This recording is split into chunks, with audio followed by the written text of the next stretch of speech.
Welcome to Storytime Classics. Today, we present The Affair at the Semiramis Hotel by A.E.W. Mason, a gripping short mystery filled with intrigue, deception, and suspense. Set in the shadowy elegance of Edwardian London, this classic detective tale is sure to captivate you from the first word. Sit back, relax, and let the mystery unfold. Mr. Ricardo, when the excitements of the Villa Rose were done with, returned to Grosvenor Square and resumed the busy, unnecessary life of an amateur. But the studios had lost their savor, artists their attractiveness, and even the Russian opera seemed a trifle flat. Life was altogether a disappointment. Fate, like an actress at a restaurant, had taken the wooden pestle in her hand and stirred all the sparkle out of the champagne. Mr. Ricardo languished until one unforgettable morning. He was sitting disconsolately at his breakfast table when the door was burst open and a square, stout man, with the blue, shaven face of a French comedian, flung himself into the room. Ricardo sprang towards the newcomer with a cry of delight. "My dear Hanaud!" He seized his visitor by the arm, feeling it to make sure that here, in flesh and blood, stood the man who had introduced him to the acutest sensations of his life. He turned towards his butler, who was still bleating expostulations in the doorway at the unceremonious eruption of the French detective. "Another place, Burton, at once," he cried, and as soon as he and Hanaud were alone, "What good wind blows you to London?" "Business, my friend. The disappearance of bullion somewhere on the line between Paris and London. But it is finished. Yes, I take a holiday." A light had suddenly flashed in Mr. Ricardo's eyes and was now no less suddenly extinguished. Hanaud paid no attention whatever to his friend's disappointment. He pounced upon a piece of silver which adorned the tablecloth and took it over to the window. "Everything is as it should be, my friend," he exclaimed with a grin. Grosvenor Square, the Times open at the money column, and a false antique upon the table. Thus I have dreamed of you. All Mr. Ricardo is in that sentence. Ricardo laughed nervously. Recollection made him wary of Hanaud's sarcasms. He was shy even to protest the genuineness of his silver. But, indeed, he had not the time, for the door opened again, and once more the butler appeared. On this occasion, however, he was alone. "Mr. Caledine would like to speak to you, sir," he said. "Caledine!" cried Ricardo in an extreme surprise. "That is the most extraordinary thing." He looked at the clock upon his mantelpiece. It was barely 8:30. "At this hour, too?" "Mr. Caledine is still wearing evening dress," the butler remarked. Ricardo started in his chair. He began to dream of possibilities, and here was Hanaud miraculously at his side. "Where is Mr. Caledine?" he asked. "I have shown him into the library." "Good," said Mr. Ricardo. "I will come to him." But he was in no hurry. He sat and let his thoughts play with this incident of Caledine's early visit. "It is very odd," he said. "I have not seen Caledine for months now, nor has anyone. Yet, a little while ago, no one was more often seen." He fell apparently into a muse, but he was merely seeking to provoke Hanaud's curiosity. In this attempt, however, he failed. Hanaud continued placidly to eat his breakfast, so that Mr. Ricardo was compelled to volunteer the story which he was burning to tell.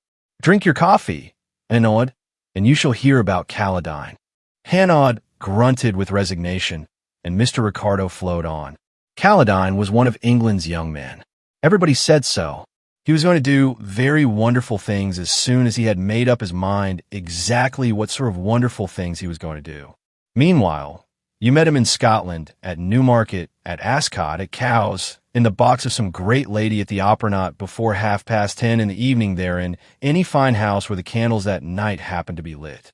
He went everywhere, and then a day came and he went nowhere.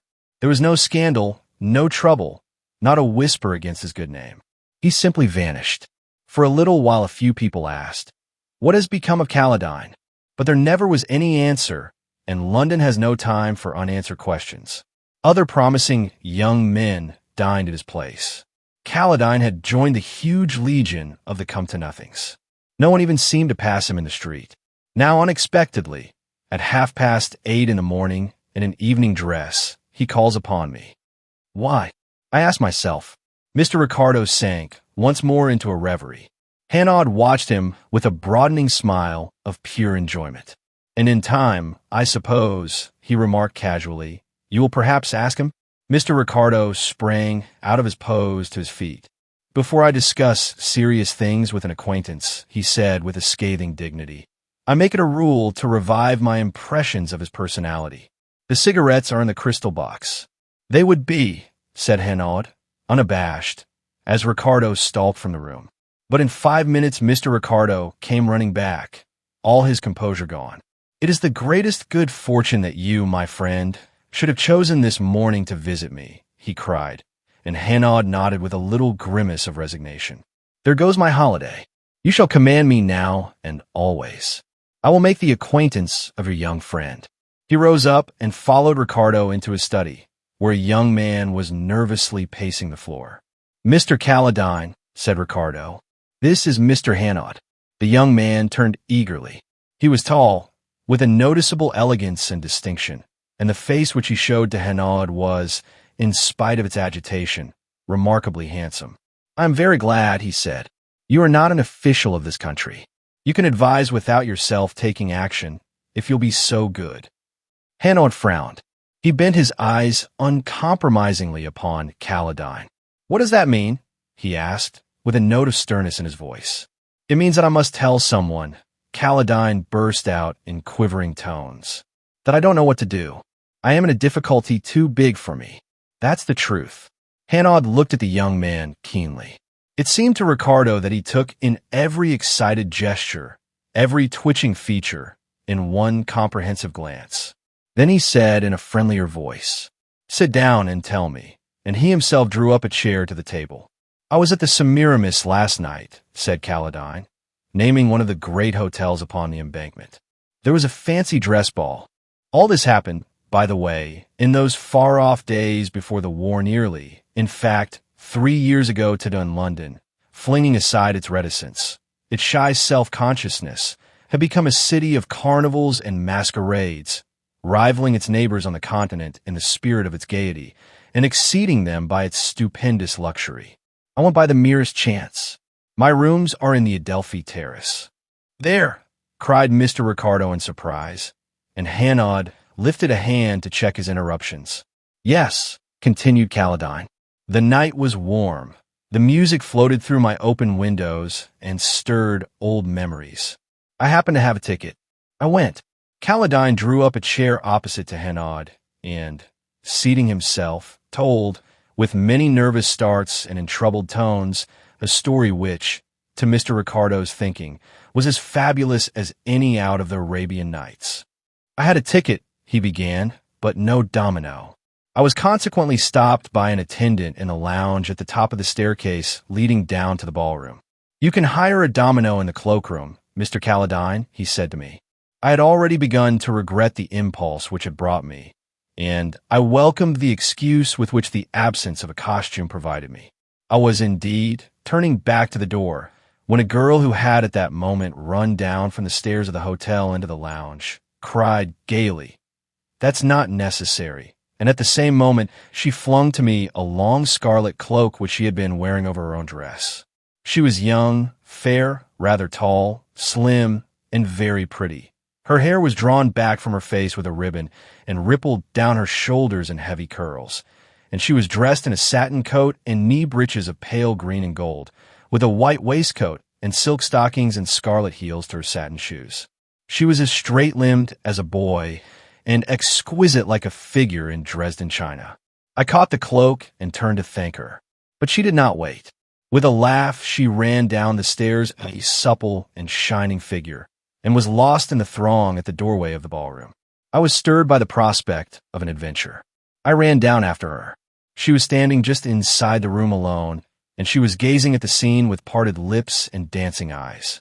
She laughed again as she saw the cloak about my shoulders, a delicious gurgle of amusement, and I said to her, "May I dance with you?" "Oh, do," she cried, with a little jump and clasping her hands. She was of a high and joyous spirit, and not difficult in the matter of an introduction.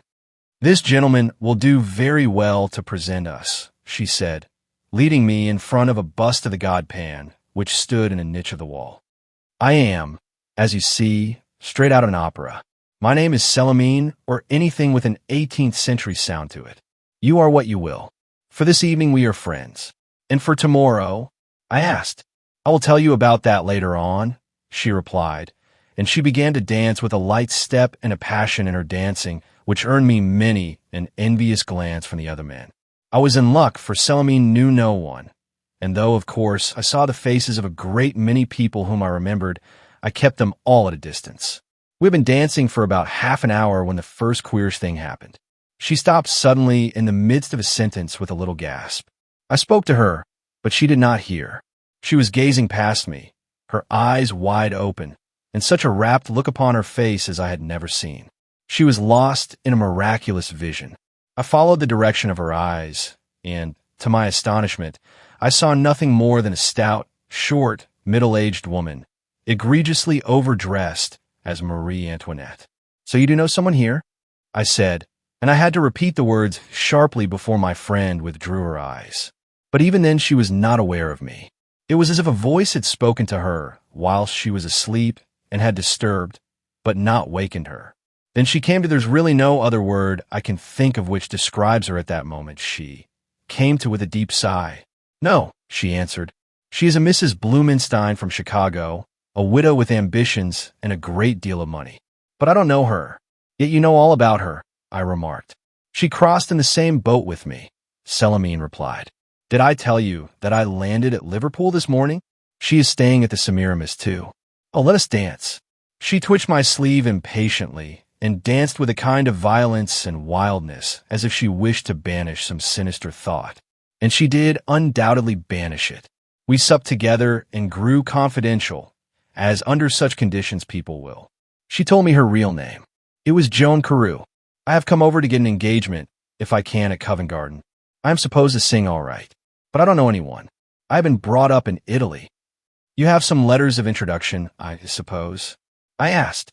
"Oh, yes. One from my teacher in Milan, one from an American manager." In my turn, I told her my name and where I lived, and I gave her my card. I thought, you see, that since I used to know a good many operatic people, I might be able to help her. "Thank you," she said, and at that moment Mrs. Blumenstein, followed by a party, chiefly those lapdog young men who always seem to gather about that kind of person, came into the supper room and took a table close to us.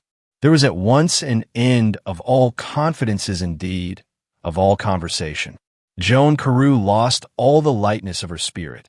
She talked at random, and her eyes were drawn again and again to the grotesque slander on Marie Antoinette. Finally, I became annoyed. "Shall we go?" I suggested impatiently, and to my surprise, she whispered passionately, "Yes, please, let's go." Her voice was actually shaking, her small hands clenched. We went back to the ballroom, but Joan Carew did not recover her gaiety, and halfway through a dance, when we were near to the door, she stopped abruptly, extraordinarily abruptly. "I shall go," she said abruptly. "I am tired. I have grown dull." I protested, but she made a little grimace. "You'll hate me in half an hour. Let's be wise and stop now while we are friends," she said, and whilst I removed the domino from my shoulders, she stooped very quickly. It seemed to me that she picked up something which had lain hidden beneath the sole of her slipper.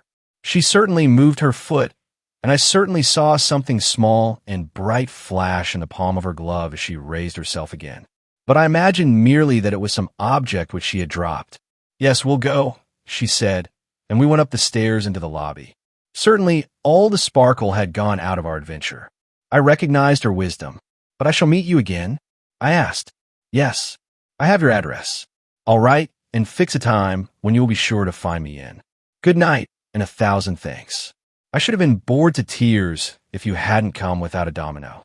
She was speaking lightly as she held out her hand, but her grip tightened a little and clung. Her eyes darkened and grew troubled, her mouth trembled. The shadow of a great trouble had suddenly closed about her. She shivered. "I am half inclined to ask you to stay, however dull I am, and dance with me till daylight, the safe daylight," she said. It was an extraordinary phrase for her to use, and it moved me. "Let's go back then," I urged. She gave me an impression, suddenly, of someone quite forlorn. But Joan Carew recovered her courage. No, no, she answered quickly. She snatched her hand away and ran lightly up the staircase, turning at the corner to wave her hand and smile. It was then 1:30 in the morning. So far Caledine had spoken without an interruption. Mr. Ricardo, it is true, was bursting to break in with the most important questions, but a salutary fear of Hanaud restrained him. Now, however, he had an opportunity, for Caledine paused. 1:30, he said sagely. Ah, and when did you go home? Hanaud asked of Caledine. True, said Mr. Ricardo. It is of the greatest consequence. Caledine was not sure. His partner had left behind her the strangest medley of sensations in his breast. He was puzzled, haunted, and charmed. He had to think about her. He was a trifle uplifted. Sleep was impossible. He wondered for a while about the ballroom. Then he walked to his chambers along the echoing streets and sat at his window. And sometime afterwards the hoot of a motor horn broke the silence, and a car stopped and whirred in the street below. A moment later his bell rang.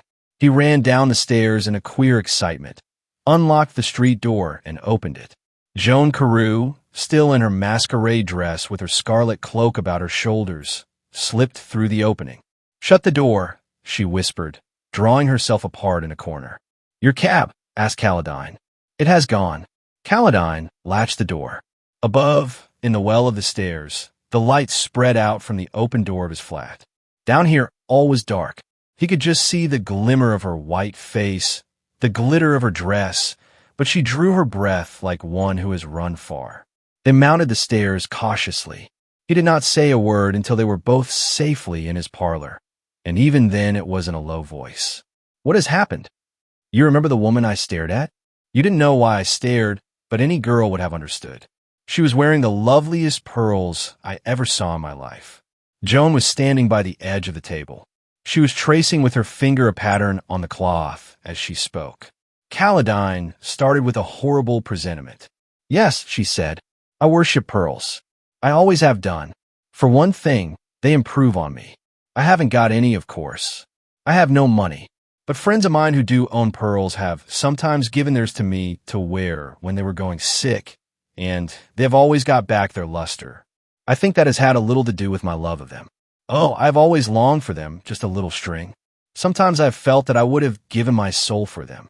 She was speaking in a dull, monotonous voice. But Caledine recalled the ecstasy which had shone in her face when her eyes first had fallen on the pearls, the longing which had swept her quite into another world, the passion with which she had danced to throw the obsession off. "And I never noticed them at all," he said. "Yet they were wonderful. The color, the luster. All the evening they tempted me. I was furious that a fat, coarse creature like that should have such exquisite things. Oh, I was mad." She covered her face suddenly with her hands and swayed. Caledine sprang towards her, but she held out her hand. "No, I am all right." And though he asked her to sit down, she would not. "You remember when I stopped dancing suddenly?" "Yes. You had something hidden under your foot." The girl nodded. "Her key." And under his breath, Caledine uttered a startled cry. For the first time since she had entered the room, Joan Carew raised her head and looked at him. Her eyes were full of terror, and with the terror was mixed an incredulity, as though she could not possibly believe that that had happened which she knew had happened. "A little Yale key," the girl continued. "I saw Mrs. Blumenstein looking on the floor for something, and then I saw it shining on the very spot. Mrs. Blumenstein's suite was on the same floor as mine, and her maid slept above. All the maids do. I knew that. Oh, it seemed to me as if I had sold my soul and was being paid." Now Caledine understood what she had meant by her strange phrase, the safe daylight. "I went up to my little suite," Joan Carew continued. "I sat there with the key burning through my glove until I had given her time enough to fall asleep. And though she hesitated before she spoke the words, she did speak them, not looking at Caledine, and with a shudder of remorse making her confession complete. Then I crept out. The corridor was dimly lit. Far away, below, the music was throbbing. Up here, it was as silent as the grave. I opened the door, her door. I found myself in a lobby. The suite, though bigger, was arranged like mine. I slipped in and closed the door behind me. I listened in the darkness. I couldn't hear a sound. I crept forward to the door in front of me. I stood with my fingers on the handle and my heart beating fast enough to choke me. I had still time to turn back, but I couldn't. There were those pearls in front of my eyes, lustrous and wonderful. I opened the door gently an inch or so, and then it all happened in a second. Joan Carew faltered. The night was too near to her, its memory too poignant with terror. She shut her eyes tightly and cowered down in a chair. With the movement, her cloak slipped from her shoulders and dropped onto the ground. Caledine leaned forward with an exclamation of horror. Joan Carew started up. "What is it?" she asked. "Nothing. Go on." I found myself inside the room with the door shut behind me. I had shut it myself in a spasm of terror, and I dared not turn round to open it. I was helpless. "What do you mean?" She was awake. Joan Carew shook her head. There were others in the room before me, and on the same errand men. Caledine drew back, his eyes searching the girl's face. "Yes," he said slowly. "I didn't see them at first. I didn't hear them. The room was quite dark except for one jet of fierce white light which beat upon the door of the safe. And as I shut the door, the jet moved swiftly and the light reached me and stopped. I was blinded. I stood in the full glare of it, drawn up against the panels of the door, shivering, sick with fear. Then I heard a quiet laugh, and someone moved softly towards me. Oh, it was terrible. I recovered the use of my limbs. In a panic, I turned to the door, but I was too late. Whilst I fumbled with the handle, I was seized. A hand covered my mouth. I was lifted to the center of the room. The jet went out. The electric lights were turned on. There were two men dressed as Apaches in velvet trousers and red scarves, like 100 others in the ballroom below, and both were masked. I struggled furiously, but of course I was like a child in their grasp. "Tie her legs," the man whispered who was holding me. "She's making too much noise." I kicked and fought, but the other man stooped and tied my ankles, and I fainted. Caledine nodded his head. "Yes," he said. When I came to, the lights were still burning, the door of the safe was open, the room empty. I had been flung on to a couch at the foot of the bed. I was lying there quite free. "Was the safe empty?" asked Caledine suddenly. "I didn't look," she answered. "Oh," and she covered her face spasmodically with her hands. I looked at the bed. Someone was lying there under a sheet, and quite still. There was a clock ticking in the room. It was the only sound. I was terrified. I was going mad with fear. If I didn't get out of the room at once, I felt that I should go mad, that I should scream and bring everyone to find me alone with what was under the sheet in the bed. I ran to the door and looked out through a slit into the corridor. It was still quite empty, and below the music still throbbed in the ballroom. I crept down the stairs, meeting no one until I reached the hall. I looked into the ballroom as if I was searching for someone. I stayed long enough to show myself. Then I got a cab and came to you. A short silence followed. Joan Carew looked at her companion in appeal. "You were the only one I could come to," she added. "I know no one else." Caledine sat watching the girl in silence.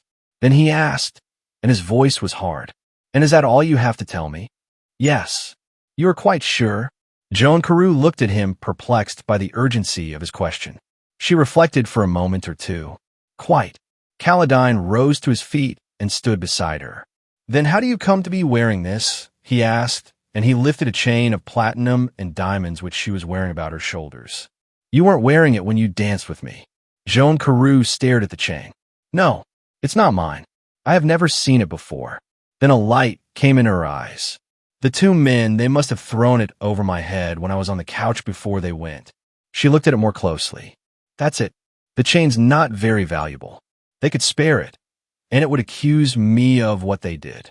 "Yes, that's very good reasoning," said Caledine coldly. Joan Carew looked quickly up into his face. "Oh, you don't believe me?" she cried.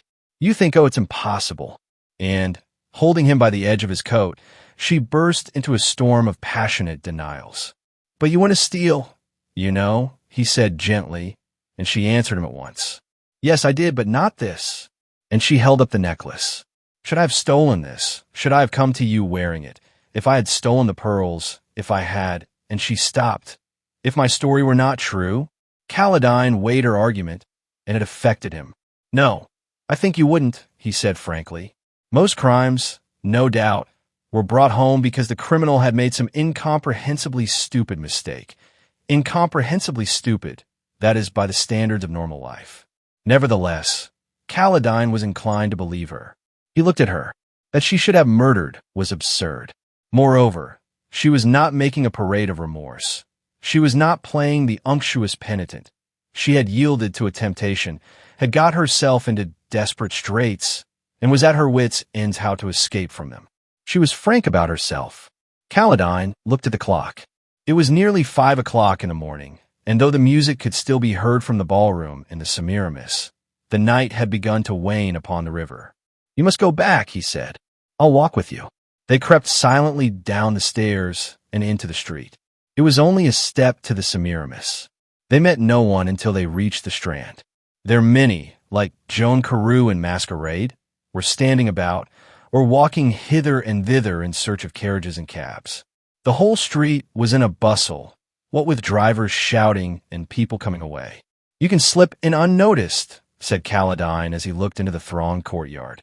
"I'll telephone to you in the morning." "You will?" she cried eagerly, clinging for a moment to his arm. "Yes, for certain," he replied.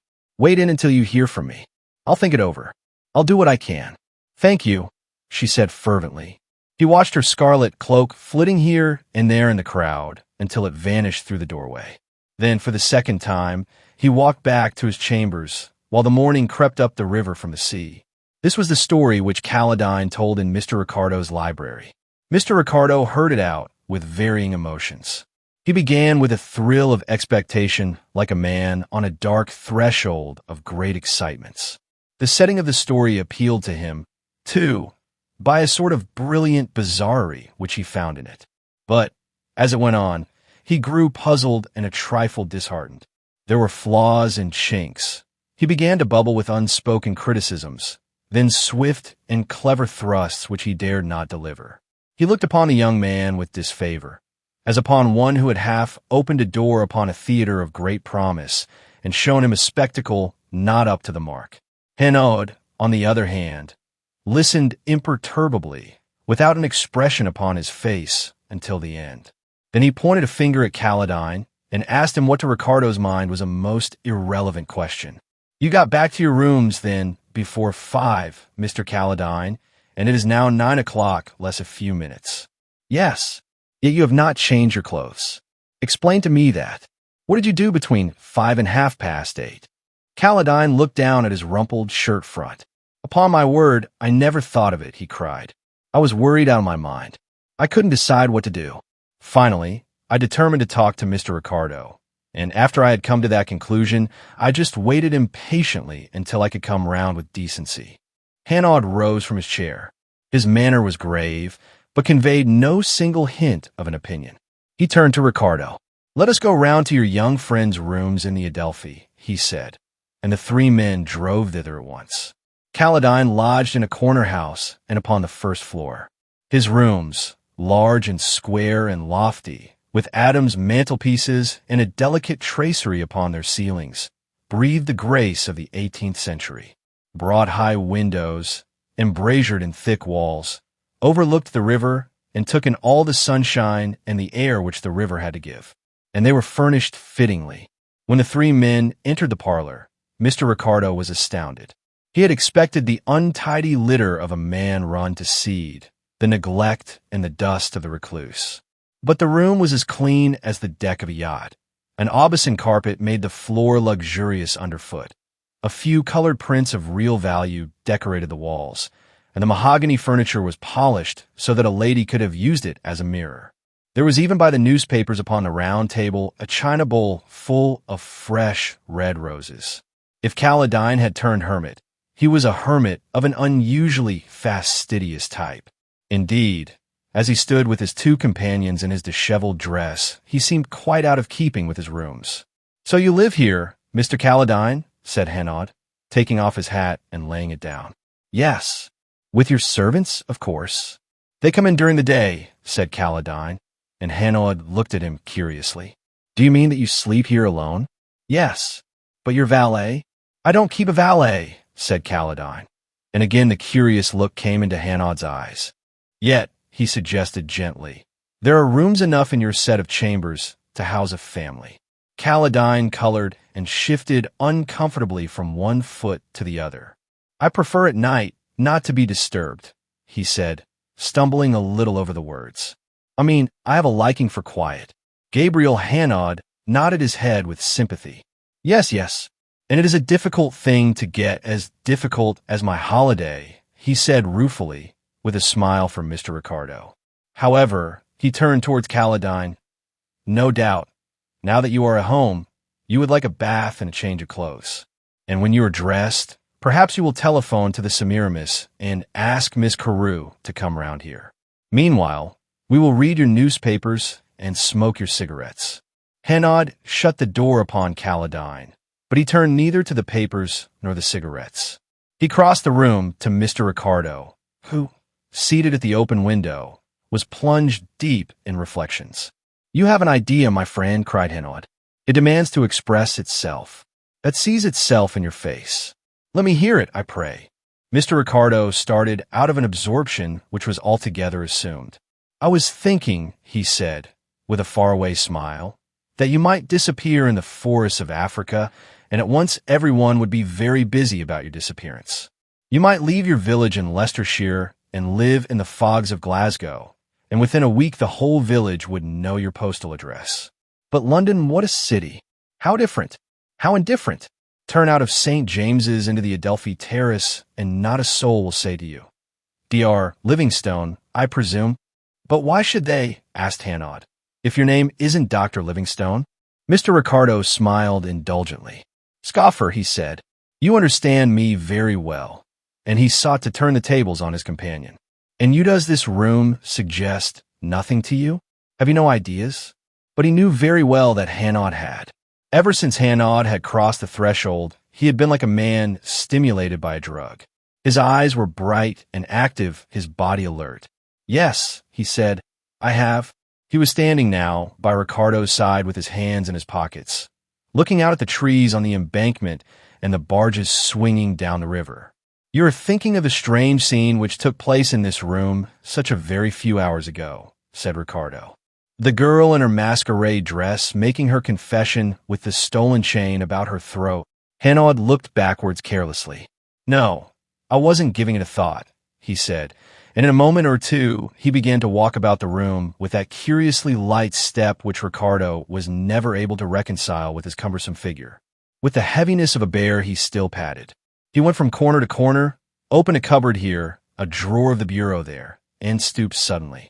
He stood erect again with a small box of Morocco leather in his hand.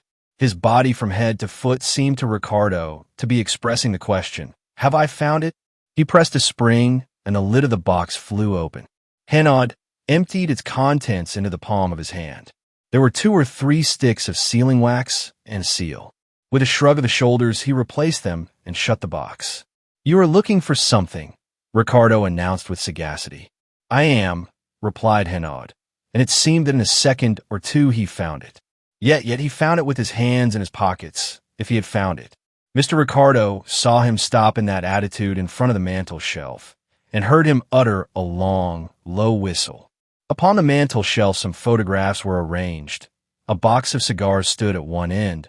A book or two lay between some delicate ornaments of china, and a small engraving in a thin gilt frame was propped at the back against the wall. Ricardo surveyed the shelf from his seat in the window, but he could not imagine which it was of these objects that so drew and held Hanaud's eyes. Hanaud, however, stepped forward. He looked into a vase and turned it upside down. Then he removed the lid of a porcelain cup, and from the very look of his great shoulders Ricardo knew that he had discovered what he sought. He was holding something in his hands, turning it over, examining it. When he was satisfied, he moved swiftly to the door and opened it cautiously. Both men could hear the splashing of water in a bath. Hanaud closed the door again with a nod of contentment and crossed once more to the window. Yes, it is all very strange and curious, he said, and I do not regret that you dragged me into the affair. You were quite right, my friend, this morning. It is the personality of your young Mr. Caledine which is the interesting thing.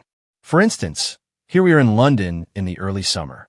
The trees out, freshly green, lilac and flowers in the gardens, and I don't know what tingle of hope and expectation in the sunlight and the air. I am middle-aged, yet there's a riot in my blood, a recapture of youth, a belief that just round the corner, beyond the reach of my eyes, wonders wait for me. Don't you, too, feel something like that? Well, then, and he heaved his shoulders in astonishment.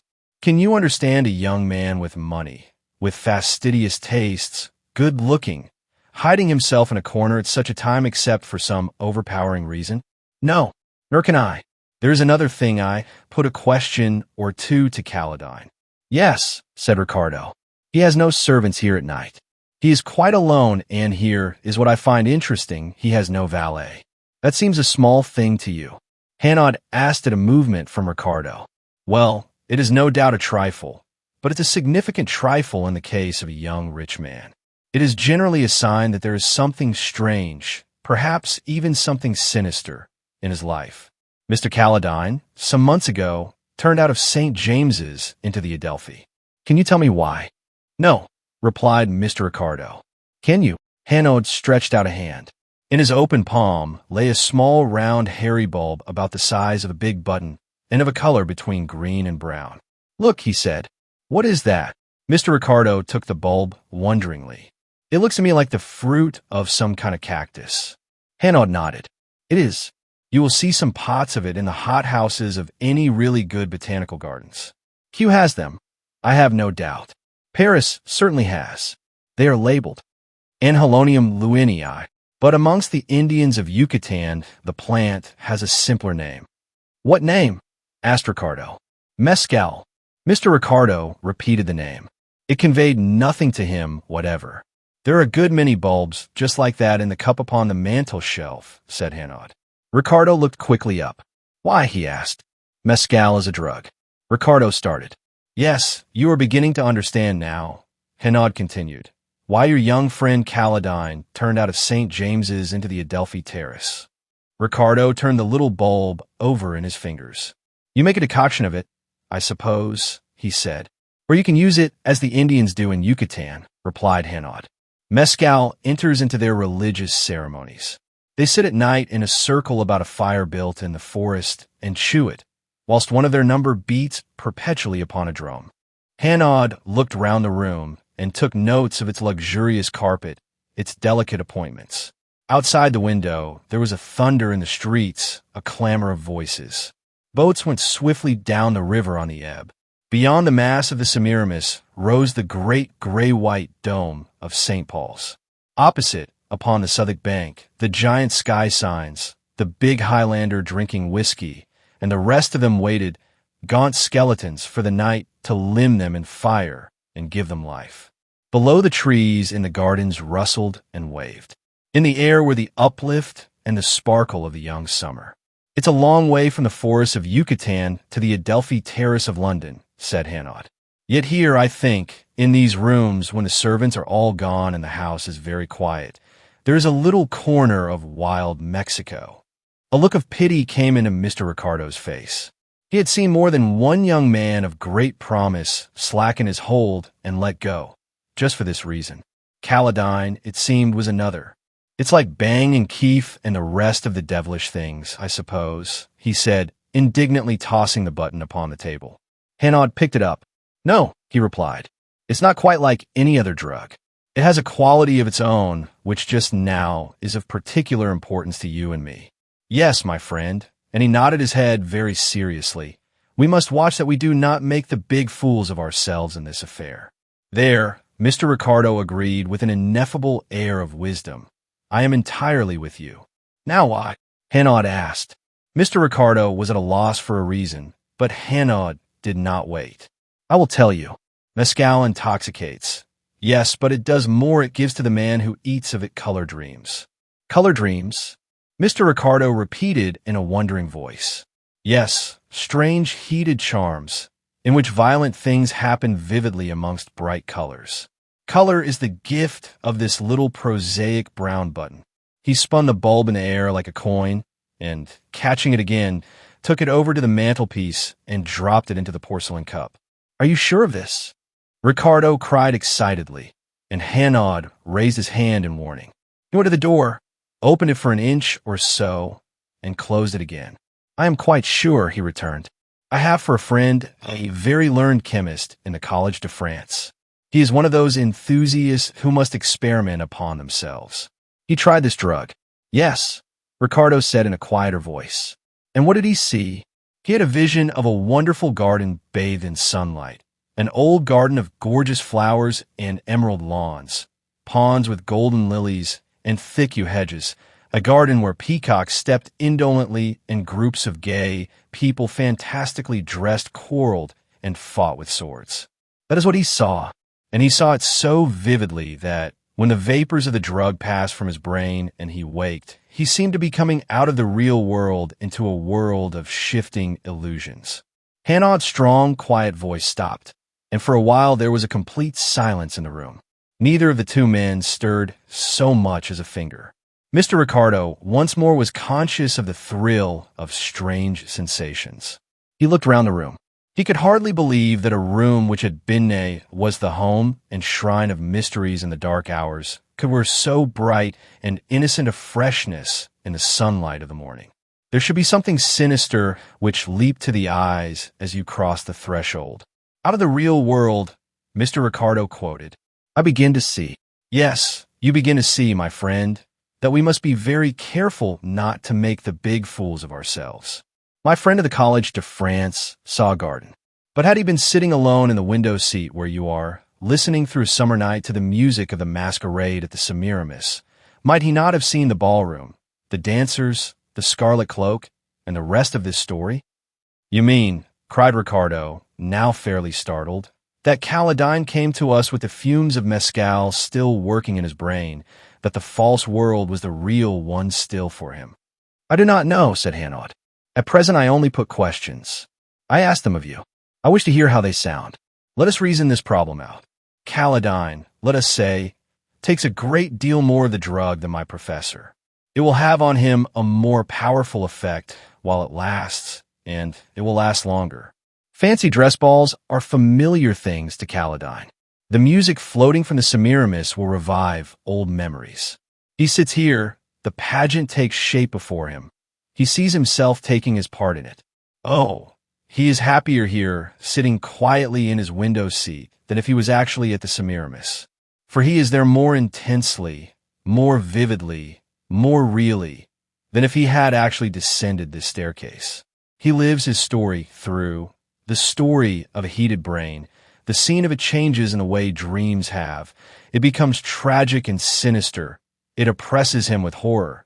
And in the morning, so obsessed with it that he does not think to change his clothes, he is knocking at your door. Mr. Ricardo raised his eyebrows and moved. You see a flaw in my argument, said Hanaud. But Mr. Ricardo was wary. Too often in other days he had been leaped upon and trounced for a careless remark. Let me hear the end of your argument, he said. There was then to your thinking no temptation of jewels, no theft, no murder in a word, no Célimène. She was born of recollections and the music of the Semiramis. No, cried Hanaud. Come with me, my friend. I'm not so sure that there was no Célimène. With a smile upon his face, Hanaud led the way across the room. He had the dramatic instinct and rejoiced in it. He was going to produce a surprise for his companion and, savoring the moment in advance, he managed his effects. He walked towards a mantelpiece and stopped a few paces away from it. Look! Mr. Ricardo looked and saw a broad Adams mantelpiece. He turned a bewildered face to his friend. You see nothing? Hanaud asked. Nothing. Look again. I am not sure, but is it not that Célimène is posing before you? Mr. Ricardo looked again. There was nothing to fix his eyes.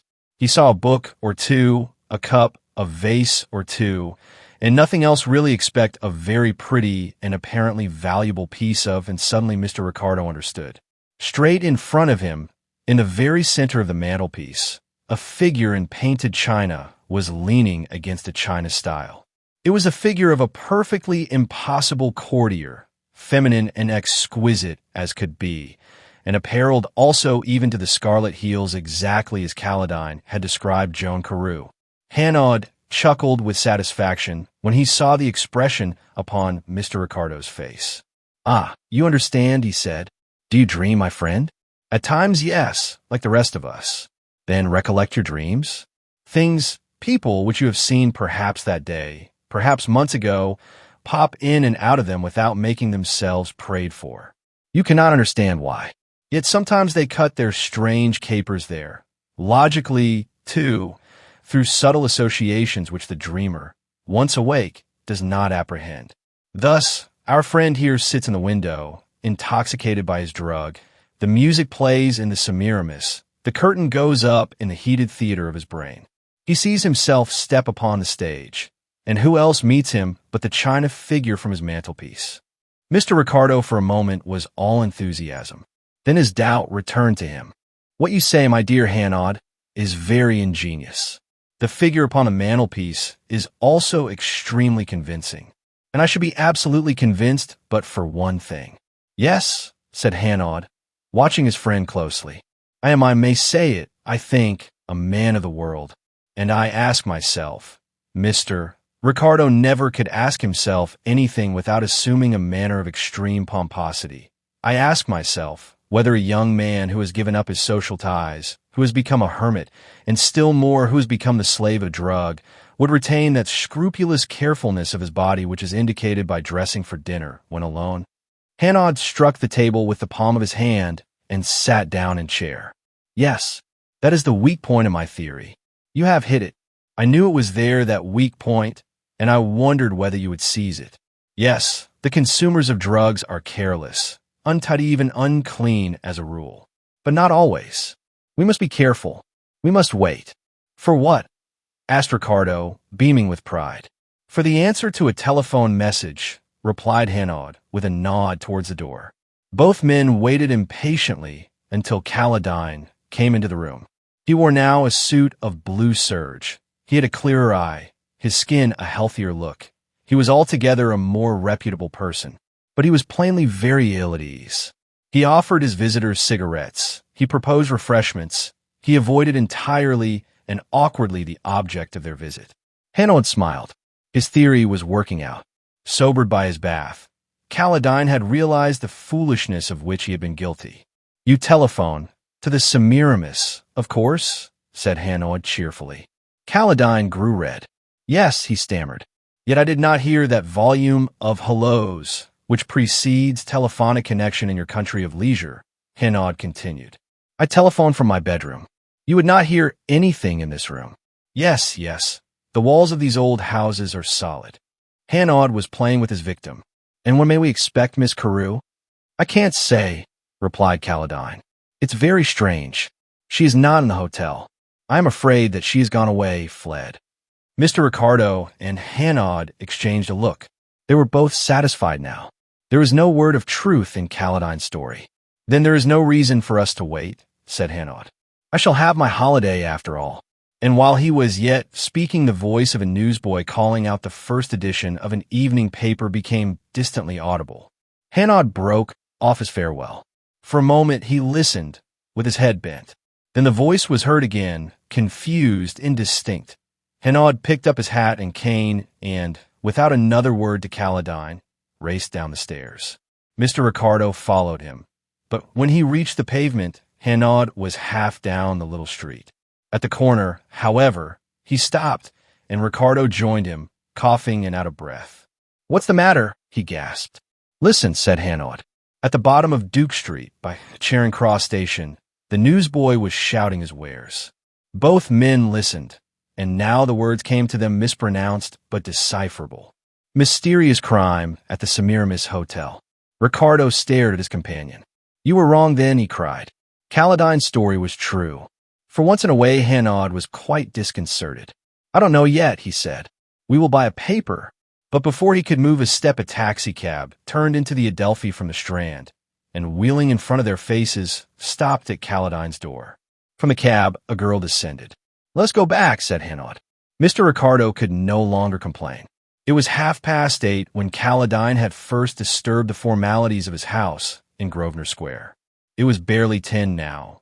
And during that short time he had been flung from surprise to surprise. He had looked underground on a morning of fresh summer, and had been thrilled by the contrast between the queer, sinister life below and within and the open call to joy of the green world above.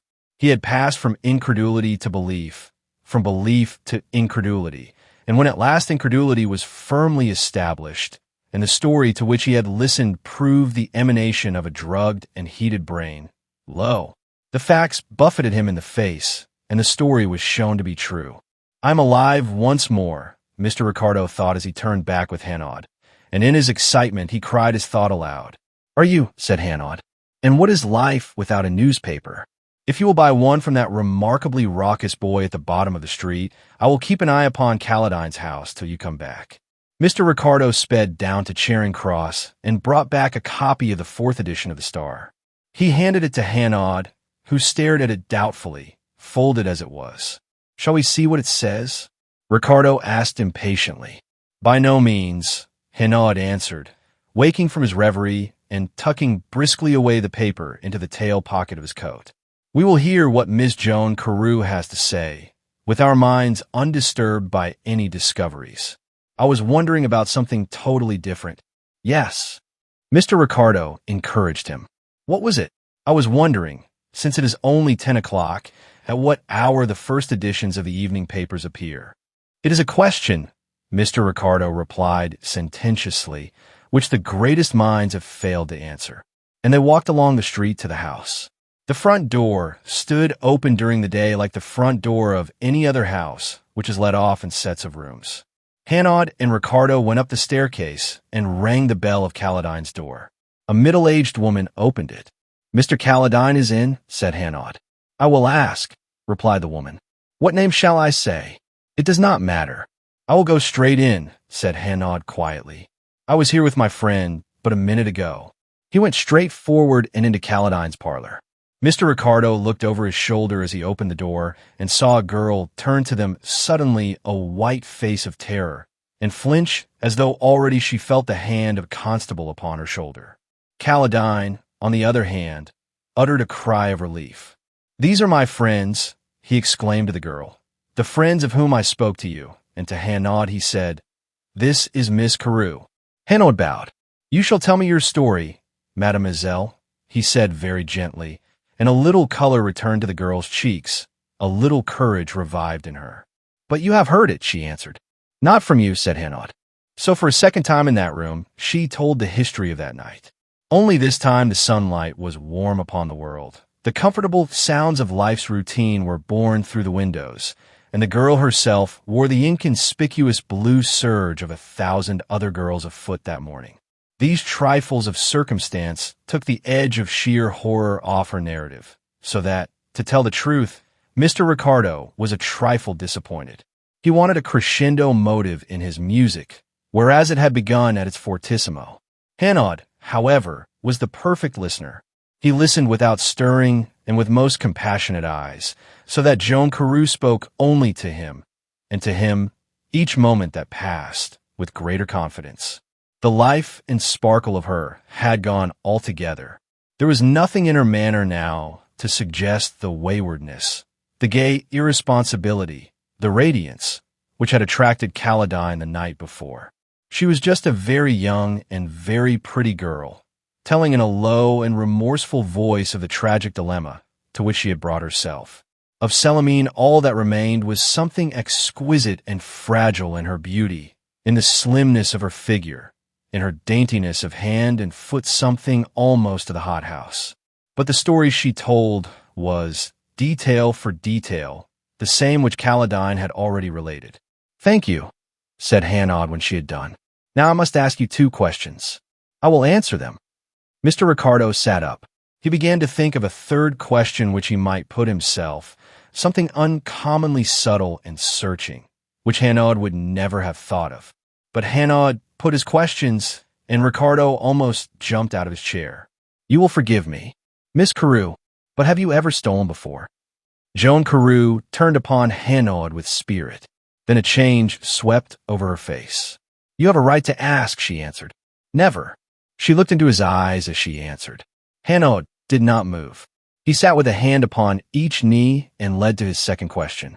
"Early this morning, when you left this room, You told Mr. Caladine that you would wait at the Semiramis until he telephoned to you? Yes. Yet when he telephoned, you had gone out? Yes. Why? I will tell you, said Joan Carew. I cannot bear to keep the little diamond chain in my room. For a moment, even Hanaud was surprised. He had lost sight of that complication. Now he leaned forward anxiously, indeed, with a greater anxiety than he had yet shown in all this affair. I was terrified, continued Joan Carew. I kept thinking, they must have found out by now. They will search everywhere. I didn't reason.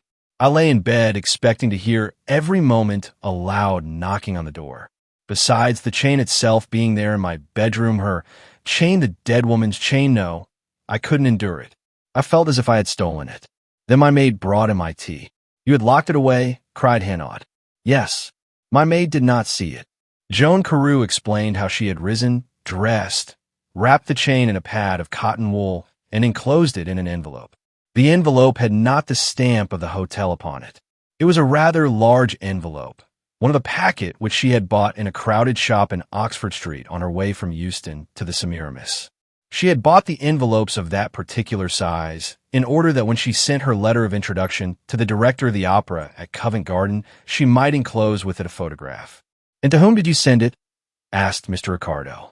To Mrs. Blumenstein at the Semiramis. I printed the address carefully. Then I went out and posted it. Where? Hanaud inquired. In the big letterbox of the post office at the corner of Trafalgar Square. Hanaud looked at the girl sharply. You had your wits about you, I see, he said. What if the envelope gets lost? Said Ricardo. Hanaud laughed grimly. If one envelope is delivered at its address in London today, it will be that one, he said. The news of the crime is published, you see, and he swung round to Joan. Did you know that, Miss Carew? No, she answered in an awe-stricken voice. Well, then it is. Let's see what the special investigator has to say about it. And Hanaud, with a deliberation which Mr. Ricardo found quite excruciating, spread out the newspaper on the table in front of him. There is only one new fact in the couple of columns devoted to the mystery. Mrs. Blumenstein had died from chloroform poisoning. She was of a stout habit, and the thieves were not skilled in the administration of the anesthetic. It's murder nonetheless, said Hanaud, and he gazed straight at Joan, asking her by the direct summons of his eyes what she was going to do. I must tell my story to the police, she replied painfully and slowly. But she did not hesitate. She was announcing a meditated plan. Hanaud neither agreed nor differed. His face was blank, and when he spoke there was no cordiality in his voice. Well, he asked, and what is it that you have to say to the police, miss? That you went into the room to steal, and that you were attacked by two strangers, dressed as Apaches and masked? That is all. Yes. And how many men at the Semiramis ball were dressed as Apaches and wore masks? Come, make a guess. 100 at the least. I should think so. Then what will your confession do beyond I quote your English idiom putting you in the coach? Mr. Ricardo now smiled with relief. Hanaud was taking a definite line. His knowledge of idiomatic English might be incomplete, but his heart was in the right place. The girl traced a vague pattern on the tablecloth with her fingers. Yet I think I must tell the police, she repeated, looking up and dropping her eyes again. Mr. Ricardo noticed that her eyelashes were very long. For the first time, Hanaud's face relaxed. And I think you are quite right, he cried heartily, to Mr. Ricardo's surprise. Tell them the truth before they suspect it, and they will help you out of the affair if they can. Not a doubt of it. Come, I will go with you myself to Scotland Yard. Thank you, said Joan, and the pair drove away in a cab together. Hanaud returned to Grosvenor Square alone and lunched with Ricardo. It was all right, he said. The police were very kind. Miss Joan Carew told her story to them, as she had told it to us. Fortunately, the envelope with the aluminium chain had already been delivered and was in their hands. They were much mystified about it, but Miss Joan's story gave them a reasonable explanation. I think they are inclined to believe her, and if she is speaking the truth, they will keep her out of the witness box if they can. She is to stay here in London, then? Asked Ricardo. Oh, yes, she is not to go. She will present her letters at the Opera House and secure an engagement, if she can. The criminals might be lulled thereby into a belief that the girl had kept the whole strange incident to herself, and that there was nowhere even a knowledge of the disguise which they had used. Hanaud spoke as carelessly as if the matter was not very important, and Ricardo, with an unusual flash of shrewdness, said, "It is clear, my friend, that you do not think those two men will ever be caught at all." Hanaud shrugged his shoulders. "There is always a chance. But listen, there's a room with 100 guns, one of which is loaded. Outside the room, there are 100 pigeons, one of which is white. You're taken into the room blindfold. You choose the loaded gun, and you shoot the one white pigeon. That is the value of the chance." "But," exclaimed Ricardo, "those pearls were of great value, and I have heard at a trial expert evidence given by pearl merchants. All agree that the pearls of great value are known.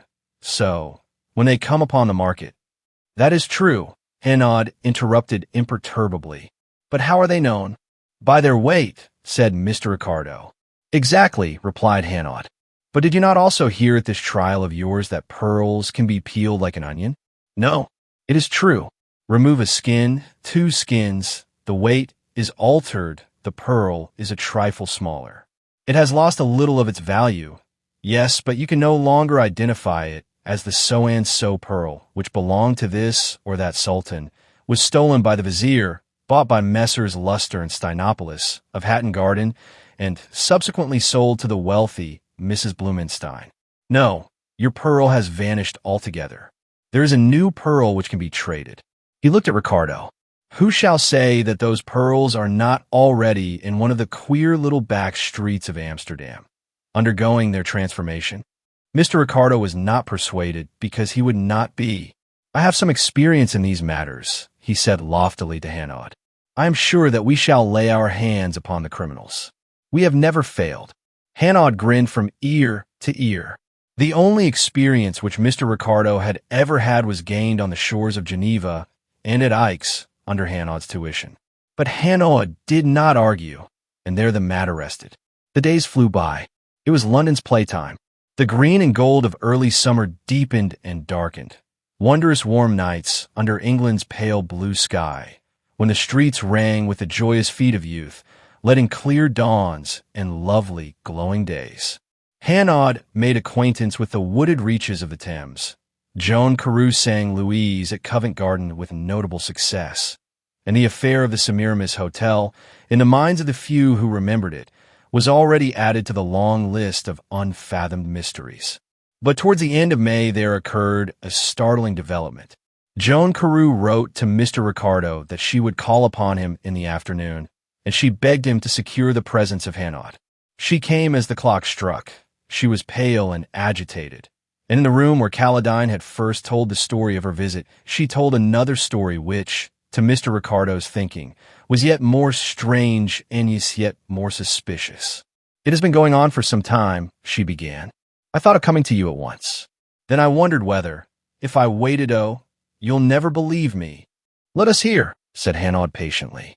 "I began to dream of that room, the two men disguised and masked, the still figure in the bed. Night after night, I was terrified to go to sleep. I felt the hand upon my mouth.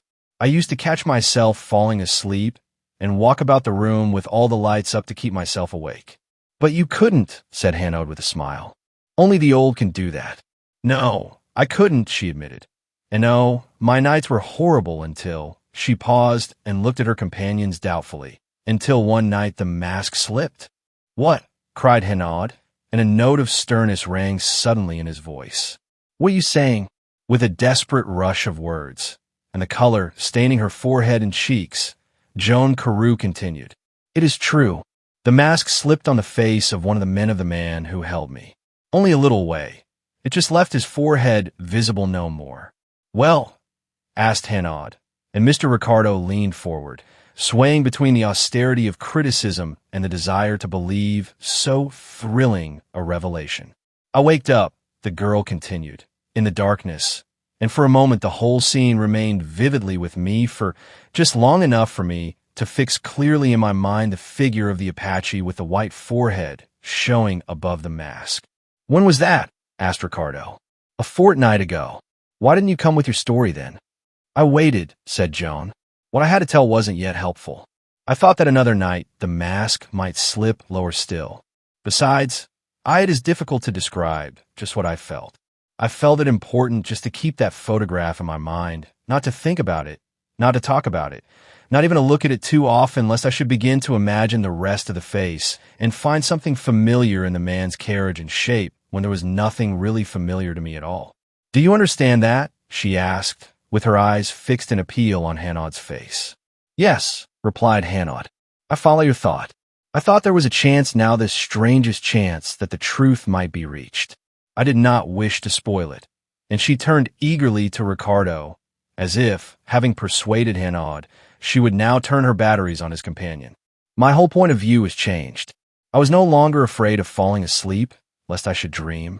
I wished to dream, but you could not, suggested Hanaud. "No, that is the truth," replied Joan Carew. "Whereas before I was anxious to keep awake and yet must sleep from sheer fatigue, now that I tried consciously to put myself to sleep, I remained awake all through the night, and only towards morning, when the light was coming through the blinds, dropped off into a heavy, dreamless slumber." Hanaud nodded. "It is a very perverse world, Miss Carew, and things go by contraries."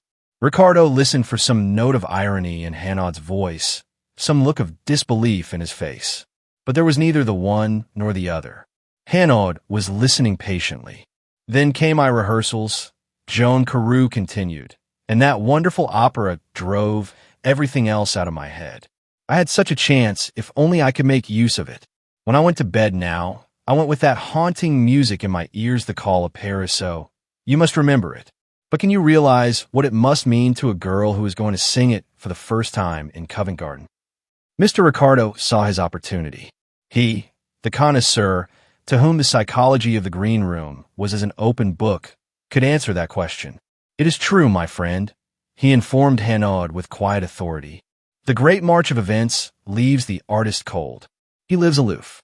While the tumbrils thunder in the streets, he adds a delicate tint to the picture he is engaged upon or recalls his triumph in his last great part." "Thank you," said Hanaud gravely.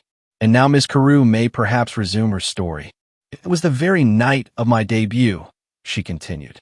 "I had supper with some friends. A great artist, Carmen Valeri, honored me with her presence. I went home excited, and that night I dreamed again. Yes, this time the chin, the lips, the eyes were visible. There was only a black strip across the middle of the face. And I thought, nay, I was sure that if that strip vanished, I should know the man. And it did vanish 3 nights afterwards." "And you did know the man?" The girl's face became troubled. She frowned. "I knew the face, that was all," she answered. "I was disappointed. I had never spoken to the man. I'm sure of that still. But somewhere I have seen him." "You don't even remember when?" asked Hanaud. "No." Joan Carew reflected for a moment with her eyes upon the carpet, and then flung up her head with a gesture of despair. "No, I try all the time to remember, but it is no good." Mr. Ricardo could not restrain a movement of indignation. He was being played with. The girl with her fantastic story had worked him up to a real pitch of excitement only to make a fool of him. All his earlier suspicions flowed back into his mind. What if, after all, she was implicated in the murder and the theft? What if, with a perverse cunning, she had told Hanaud and himself just enough of what she knew, just enough of the truth, to persuade them to protect her? What if her frank confession of her own overpowering impulse to steal the necklace was nothing more than a subtle appeal to the sentimental pity of men, an appeal based upon a wider knowledge of men's weaknesses than a girl of 19 or 20 ought to have? Mr. Ricardo cleared his throat and sat forward in his chair. He was girding himself for a singularly searching interrogatory when Hanaud asked the most irrelevant of questions. "How did you pass the evening of that night, when you first dreamed complete the face of your assailant?" Joan Carew reflected. Then her face cleared. "I know," she exclaimed. "I was at the opera, and what was being given? The jewels of the Madonna." Hanaud nodded his head. To Ricardo, it seemed that he had expected precisely that answer. "Now," he continued, "you are sure that you have seen this man?" "Yes." "Very well," said Hanaud. "There's a game you play at children's parties, is there not? Animal, vegetable, or mineral, and always you get the answer. Let's play that game for a few minutes, you and I." Joan Carew drew up her chair to the table, and sat with her chin propped upon her hands and her eyes fixed on Hanaud's face. As he put each question, she pondered on it and answered. If she answered doubtfully, he pressed it. You crossed on a Lucania from New York? Yes. Picture to yourself the dining room, the tables. You had the picture quite clear. Yes. Was it at breakfast that you saw him? No. At luncheon? No. At dinner? She paused for a moment, summoning before her eyes the travelers at the tables. No. Not on the dining table at all, then? No. In the library, when you were writing letters, did you not one day lift your head and see him? No. On the promenade deck? Did he pass you when you sat in your deck chair? Or did you pass him when he sat in his chair? No. Step by step, Hanaud took her back to New York, to her hotel, to journeys in the train. Then he carried her to Milan, where she had studied. It was extraordinary to Ricardo to realize how much Hanaud knew of the curriculum of a student aspiring to grand opera. From Milan, he brought her again to New York, and at the last, with a start of joy, she cried, "Yes, it was there." Hanaud took his handkerchief from his pocket and wiped his forehead. "Alf," he grunted. "To concentrate the mind on a day like this, it makes one hot, I can tell you. Now, Miss Carew, let us hear." It was at a concert at the house of a Mrs. Starlingshield in Fifth Avenue, and in the afternoon. Joan Carew sang. She was a stranger to New York and very nervous. She saw nothing but a mist of faces while she sang, but when she had finished, the mist cleared, and as she left the improvised stage, she saw the man. He was standing against the wall in a line of men. There was no particular reason why her eyes should single him out, except that he was paying no attention to her singing, and indeed, she forgot him altogether afterwards.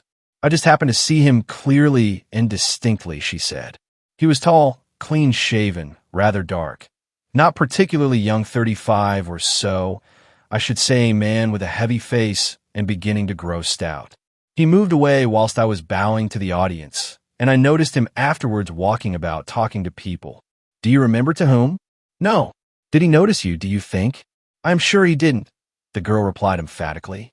"He never looked at the stage where I was singing, and he never looked towards me afterwards." She gave, so far as she could remember, the names of such guests and singers as she knew at that party. "And that is all," she said. "Thank you," said Hanaud. "It is perhaps a good deal, but it is perhaps nothing at all. You will let me hear from you?" she cried, as she rose to her feet. "Miss Carew, I am at your service," he returned. She gave him her hand timidly, and he took it cordially.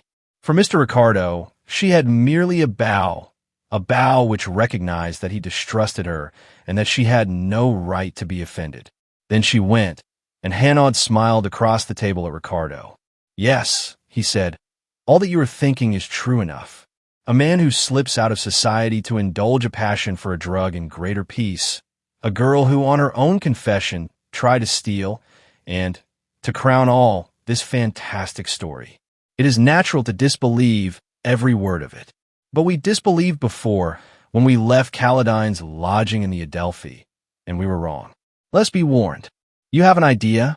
exclaimed Ricardo. "Perhaps," said Hanaud, and he looked down the theater column of the Times.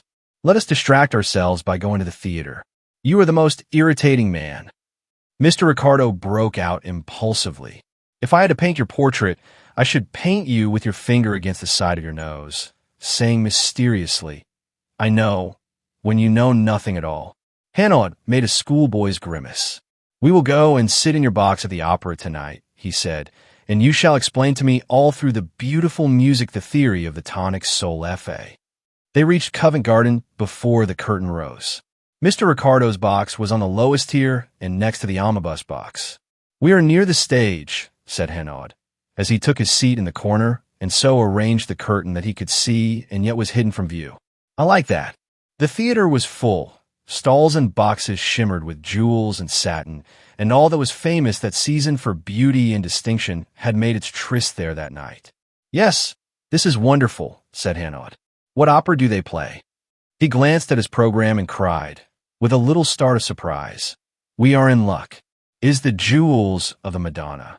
Do you believe in omens?" Mr. Ricardo asked coldly. He had not yet recovered from his rebuff of the afternoon. "No, but I believe that Carmen Valeri is at her best in this part," said Hanaud. Mr. Ricardo belonged to that body of critics, which must needs spoil your enjoyment by comparisons and recollections of other great artists. He was at a disadvantage, certainly tonight, for the opera was new. But he did his best. He imagined others in the part, and when the great scene came at the end of the second act, and Carmen Valeri, on obtaining from her lover the jewels stolen from the sacred image, gave such a display of passion as fairly enthralled that audience, Mr. Ricardo sighed quietly and patiently. How Cav would have brought out the psychological value of that scene, he murmured. And he was quite vexed with Hanaud, who sat with his opera glasses held to his eyes and every sense apparently concentrated on the stage. The curtains rose and rose again when the act was concluded, and still Hanaud sat motionless as the Espionage, staring through his glasses. "That is all," said Ricardo when the curtains fell for the fifth time. "They will come out," said Hanaud. "Wait." And from between the curtains, Carmen Valeri was led out into the full glare of the footlights, with the panoply of jewels flashing on her breast. Then at last Hanaud put down his glasses and turned to Ricardo with a look of exultation and genuine delight upon his face, which filled that season-worn dilettante with envy. "What a night," said Hanaud. "What a wonderful night." And he applauded until he split his gloves. At the end of the opera, he cried, "We will go and take supper at the Semiramis. Yes, my friend, we will finish our evening like gallant gentlemen. Come, let's not think of the morning." And boisterously, he slapped Ricardo in the small of the back. In spite of his boast, however, Hanaud hardly touched his supper, and he played with, rather than drank, his brandy and soda. He had a little table to which he was accustomed beside a glass screen in the depths of the room, and he sat with his back to the wall watching the groups which poured in. Suddenly his face lighted up. "Here is Carmen Valeri," he cried. "Once more we are in luck. Is it not that she is beautiful?" Mr. Ricardo turned languidly about in his chair and put up his eyeglass. So, he said. "Ah," returned Hanaud. "Then her companion will interest you still more, for he is the man who murdered Mrs. Blumenstein." Mr. Ricardo jumped so that his eyeglass fell down and tinkled on its cord against the buttons of his waistcoat. "What?" he exclaimed. "It's impossible." He looked again. Certainly the man fits Joan Carew's description. But he turned back to Hanaud utterly astounded. And as he looked at the Frenchman, all his earlier recollections of him, of his swift deductions, of the subtle imagination which his heavy body so well concealed, crowded in upon Ricardo and convinced him. "How long have you known?" he asked in a whisper of awe. "Since 10 o'clock tonight. But you will have to find the necklace before you can prove it." "The necklace," said Hanaud carelessly, "that is already found." Mr. Ricardo had been longing for a thrill. He had it now. He felt it in his very spine. "It's found?" he said in a startled whisper. "Yes." Ricardo turned again, with as much indifference as he could assume, towards the couple who were settling down at their table. The man with a surly indifference. Carmen Valeri with the radiance of a woman who has just achieved a triumph and is now free to enjoy the fruits of it. Confusedly, recollections returned to Ricardo of questions put that afternoon by Hanaud to Joan Carew's subtle questions, into which the name of Carmen Valeri was continually entering. She was a woman of 30, certainly beautiful, with a clear, pale face and eyes like the night. "Then she is implicated too," he said. What a change for her, he thought, from a stage of Covent Garden to the felon's cell, from the gay supper room of the Semiramis, with its bright frocks and its babble of laughter, to the silence and the ignominious garb of the workrooms in Aylesbury prison. "Fih!" exclaimed Hanaud, and in his passion for the contrast of drama Ricardo was almost disappointed. "She has nothing whatever to do with it. She knows nothing. André Favart there, yes. But Carmen Valeri, she's as stupid as an owl and loves him beyond words. Do you want to know how stupid she is? You shall know. I asked Mr. Clements, the director of the Opera House, to take supper with us, and here he is." Hanaud stood up and shook hands with the director. He was of the world of business rather than of art, and long experience of the ways of tenors and prima donnas had given him a good-humored cynicism. "They're spoilt children, all tantrums and vanity," he said, "and they would ruin you to keep a rival out of the theater." He told them anecdote upon anecdote. "And Carmen Valeri?" Hanaud asked in a pause. Is she troublesome this season? Has been, replied Clemens dryly. At present she is playing at being good. But she gave me a turn some weeks ago. He turned to Ricardo. Superstition's her trouble, and Andre Favart knows it. She left him behind in America this spring. America! Suddenly cried Ricardo, so suddenly that Clemens looked at him in surprise. She was singing in New York, of course, during the winter, he returned. Well, she left him behind, and I was shaking hands with myself when he began to deal the cards over there. She came to me in a panic. She had just had a cable. She couldn't sing on Friday night. There was a black knave next to the 9 of diamonds. She wouldn't sing for worlds. And it was the first night of the Jewels of the Madonna. Imagine the fix I was in. What did you do? Asked Ricardo. The only thing there was to do, replied Clemens with a shrug of the shoulders. I cabled Favart some money, and he dealt the cards again. She came to me beaming. Oh, she had been so distressed to put me in the card. But what could she do? Now, there was a red queen next to the ace of hearts, so she could sing without a scruple so long, of course, as she didn't pass a funeral on the way down to the opera house. Luckily she didn't. But my money brought Favart over here, and now I'm living on a volcano. For he's the greatest scoundrel unhung. He never has a farthing, however much she gives him. He's a blackmailer. He's a swindler. He has no manners and no graces. He looks like a butcher and treats her as if she were dirt.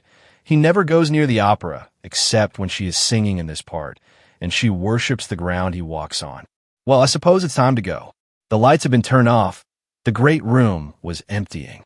Mr. Ricardo and his friends rose to go, but at the door Hanaud detained Mr. Clemens, and they talked together alone for some little while, greatly to Mr. Ricardo's annoyance. Hanaud's good humor, however, when he rejoined his friend, was enough for two. I apologize, my friend, with my hand on my heart, but it was for your sake that I stayed behind. You have a meretricious taste for melodrama, which I deeply deplore, but which I mean to gratify. I ought to leave for Paris tomorrow, but I shall not. I shall stay until Thursday. And he skipped upon the pavement as they walked home to Grosvenor Square.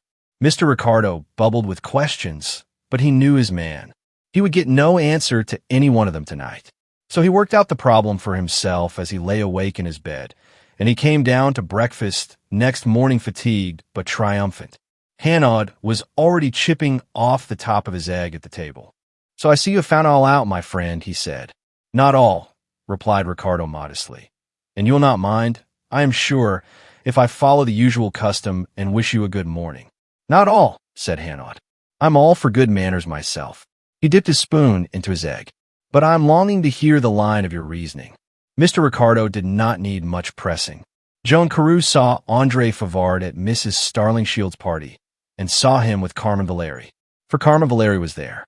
I remember that you asked Joan for the names of the artists who sang, and Carmen Valeri was amongst them. Hanaud nodded his head. Exactly. No doubt Joan Carew noticed Carmen Valeri particularly, and so took unconsciously into her mind an impression of the man who was with her, Andre Favart, of his build, of his walk, of his type. Again, Hanaud agreed. She forgets the man altogether, but the picture remains latent in her mind in undeveloped film. Hanaud looked up in surprise, and the surprise flattered Mr. Ricardo. Not for nothing had he tossed about in his bed for the greater part of the night. Then came the tragic night at the Semiramis. She does not consciously recognize her assailant, but she dreams the scene again and again, and by a process of unconscious cerebration, the figure of the man becomes familiar. Finally, she makes her debut, is entertained at supper afterwards, and meets once more Carmen Valeri. Yes, for the first time since Mrs. Starlingshield's party, interjected Hanaud. She dreams again. She remembers asleep more than she remembers when awake. The presence of Carmen Valeri at her supper party has its effect. By a process of association, she recalls Favart, and the mask slips on the face of her assailant. Some days later, she goes to the opera. She hears Carmen Valeri sing in the Jewels of the Madonna. No doubt the passion of her acting, which I am more prepared to acknowledge this morning than I was last night, affects Joan Carew powerfully, emotionally. She goes to bed with her head full of Carmen Valeri, and she dreams not of Carmen Valeri, but of the man who is unconsciously associated with Carmen Valery in her thoughts. The mask vanishes altogether. She sees her assailant now, has his portrait limned in her mind, would know him if she met him in the street, though she does not know by what means she identified him. "Yes," said Hanaud. "It is curious, the brain working while the body sleeps, the dream revealing what thought cannot recall." Mr. Ricardo was delighted. He was taken seriously. "But of course," he said, "I could not have worked the problem out but for you. You knew of André Favart and the kind of man he was." Hanaud laughed. "Yes, that is always my one little advantage. I know all the cosmopolitan blackguards of Europe." His laughter ceased suddenly, and he brought his clenched fist heavily down upon the table.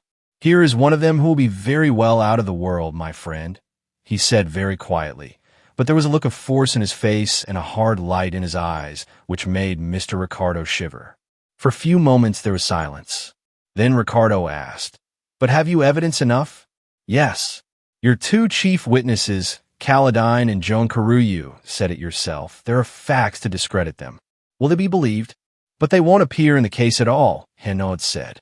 Wait, and once more he smiled. "By the way, what is the number of Caladine's house?"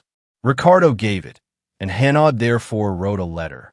"It is all for your sake, my friend," he said with a chuckle. "Nonsense," said Ricardo. "You have the spirit of the theater in your bones." "Well, I shall not deny it," said Hanaud, and he sent out the letter to the nearest pillar box. Mr. Ricardo waited in a fever of impatience until Thursday came. At breakfast, Hanaud would talk of nothing but the news of the day. At luncheon, he was no better. The affair of the Semiramis Hotel seemed 1,000 miles from any of his thoughts. But at 5 o'clock he said, as he drank his tea, "You know, of course, that we go to the opera tonight?" "Yes." "Do we?" "Yes. Your young friend Caledine, by the way, will join us in your box." "That is very kind of him, I am sure," said Mr. Ricardo. The two men arrived before the rising of the curtain, and in the crowded lobby a stranger spoke a few words to Hanaud, but what he said Ricardo could not hear. They took their seats in the box, and Hanaud looked at his program. Is Il Ballo de Maschera tonight? We always seem to hit upon something appropriate, don't we?" Then he raised his eyebrows. Oh, do you see that our pretty young friend, Joan Carew, is singing in the role of the page? It is a showy part. There is a particular melody with a long sustained trill in it, as far as I remember. Mr. Ricardo was not deceived by Hanaud's apparent ignorance of the opera to be given that night, and of the part Joan Carew was to take. He was, therefore, not surprised when Hanaud added, "By the way, I should let Caledine find it all out for himself." Mr. Ricardo nodded sagely. "Yes, that is wise. I had thought of it myself." But he had done nothing of the kind. He was only aware that the elaborate stage management in which Hanaud delighted was working out to the desired climax, whatever that climax might be. Caledine entered the box a few minutes later and shook hands with him awkwardly. "It was kind of you to invite me," he said, and, very ill at ease, he took a seat between them and concentrated his attention on the house as it filled up. "There's the overture," said Hanaud. The curtains divided and were festooned on either side of the stage. The singers came on in their turn. The page appeared to a burst of delicate applause. Joan Carew had made a small name for herself that season, and with a stifled cry, Caledine shot back in the box as if he had been struck. Even then, Mr. Ricardo did not understand. He only realized that Joan Carew was looking extraordinarily trim and smart in her boy's dress. He had to look from his program to the stage and back again several times before the reason of Caladine's exclamation dawned on him. When it did, he was horrified. Hanaud, in his craving for dramatic effects, must have lost his head altogether. Joan Carew was wearing, from the ribbon in her hair to the scarlet heels of her buckled satin shoes, the same dress as she had worn on the tragic night at the Semiramis Hotel. He leaned forward in his agitation to Hanaud. "You must be mad. Suppose Favart is in the theater and sees her. He'll be over on the continent by 1 in the morning." "No, he won't," replied Hanaud. "For one thing, he never comes to Covent Garden unless one opera, with Carmen Valery in the chief part, is being played, as you heard the other night at supper. For a second thing, he isn't in the house. I know where he is. He is gambling in Dean Street. Soho. For third thing, my friend, he couldn't leave by the 9 o'clock train for the continent if he wanted to. Arrangements have been made. For fourth thing, he wouldn't wish to. He has really remarkable reasons for desiring to stay in London. But he will come to the theater later. Clements will send him an urgent message, with the result that he will go straight to Clement's office. Meanwhile, we can enjoy ourselves. Never was the difference between the amateur dilettante and the genuine professional more clearly exhibited than by the behavior of the two men during the rest of the performance. Mr. Ricardo might have been sitting on a coal fire from his jumps and twistings. Hanaud stolidly enjoyed the music, and when Joan Carew sang her famous solo, his hands clamored for an encore louder than anyone's in the boxes. Certainly, whether excitement was keeping her up or no, Joan Carew had never sung better in her life. Her voice was clear and fresh as a bird's-eye bird with a soul inspiring its song. Even Caledine drew his chair forward again and sat with his eyes fixed upon the stage and quite carried out of himself. He drew a deep breath at the end. "She is wonderful," he said, like a man waking up. "She is very good," replied Mr. Ricardo, correcting Caladine's transports. "We will go round to the back of the stage," said Hanaud. They passed through the iron door and across the stage to a long corridor with a row of doors on one side. There were 2 or 3 men standing about in evening dress, as if waiting for friends in the dressing rooms. At the third door, Hanaud stopped and knocked. The door was opened by Joan Carew, still dressed in her green and gold. Her face was troubled, her eyes afraid. "Courage, little one," said Hanaud, and he slipped past her into the room.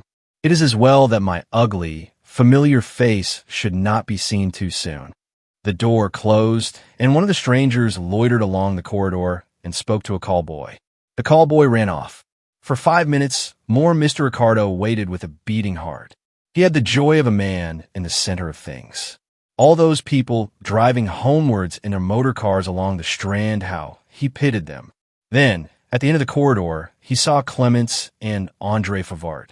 They approached, discussing the possibility of Carmen Valeri's appearance in London Opera during the next season. "We have to look ahead, my dear friend," said Clements, "and though I should be extremely sorry." At that moment, they were exactly opposite Joan Carew's door. It opened. She came out. With a nervous movement, she shut the door behind her.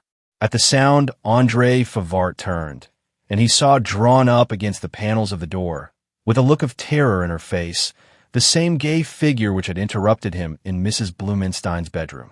There was no need for Joan to act. In the presence of this man, her fear was as real as it had been on the night of the Semiramis ball. She trembled from head to foot. Her eyes closed. She seemed about to swoon.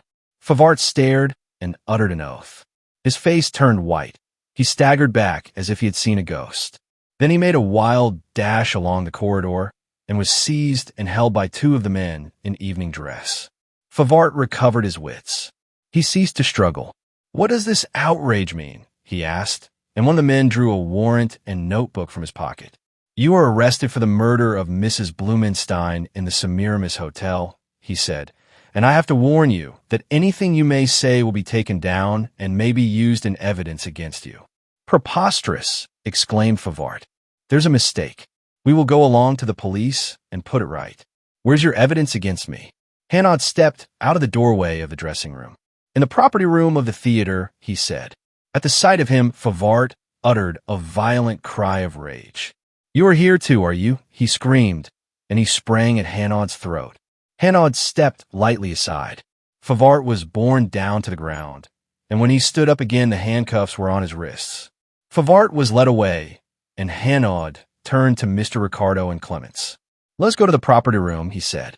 They passed along the corridor, and Ricardo noticed that Caledine was no longer with them. He turned and saw him standing outside Joan Carew's dressing room. "He would like to come, of course," said Ricardo.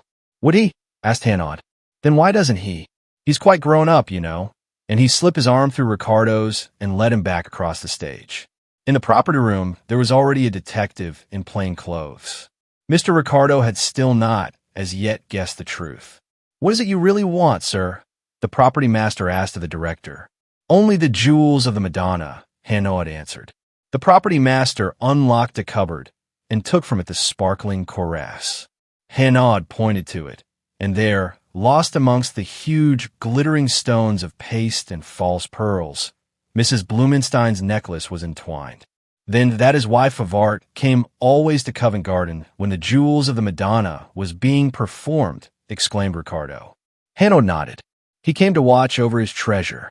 Ricardo was piecing together the sections of the puzzle. No doubt he knew of the necklace in America. No doubt he followed it to England. Hanaud agreed.